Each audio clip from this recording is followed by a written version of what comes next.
அதே போல் நீதிபதி சாமிநாதன் அவர்கள் முழுக்க முழுக்க சனாதனத்தையும் மனுஸ்மிருதியையும் தூக்கி பிடிக்கிற மனிதராக இருக்கிறார். நீங்கள் அதில் இருக்கக்கூடிய அதை சொன்ன உடனே என்ன புதிப்பாங்க அப்படின்னா சனாதனம் தான் இந்து மதம் அப்படின்னு சொல்லுவாங்க. ஒரு நீதிபதிக்கு அப்படி உள்நோக்கம் கற்பிப்பது சரி. நான் என்ன கேட்குறேன், எச்சில் இலையில் புரளலாம் என்பதை தடை பண்ணுறாங்க.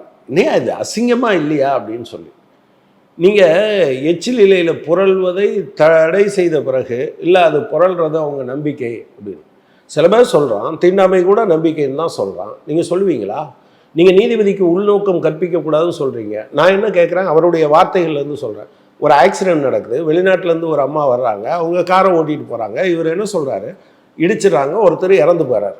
உடனே அவங்க சகோதரர் என்ன பண்ணுறாரு, அவங்க வெளிநாடு போகணுமே, நான் ஏற்றுக்கிறேன் அப்படின்னு சொல்லி உடனே இவருக்கு தண்டனை கொடுத்துட்றாங்க. உடனே இவர் என்ன பண்ணுறாரு, அவர்கிட்ட பேசுகிறார்.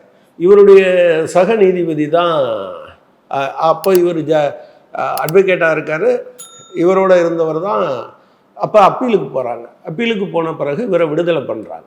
விடுதலை பண்ணோன்னு இவர் என்ன சொல்கிறாரு, இவர் சனாதனத்தை பின்பற்றுகிறவர், அதனால் இவரை விடுதலை பண்ணிட்டாங்க. அப்போ அதில் ஒரு குற்றவாளி இருக்காங்கல்ல, அந்த குற்றவாளி யார் அப்படின்னா இவர் என்ன பண்ணியிருக்கணும், இந்த குற்றவாளி அவங்ககிட்ட தானே சொல்லியிருக்கணும். அப்போ இவர் திட்டமிட்ட என்ன சொல்கிறாருன்னா, சட்டத்தை தாண்டி இவர் நம்மளை மாதிரி இருக்கிறவர், அதனால் இப்படி இருக்குது அப்படின்னு சொல்கிறாரு.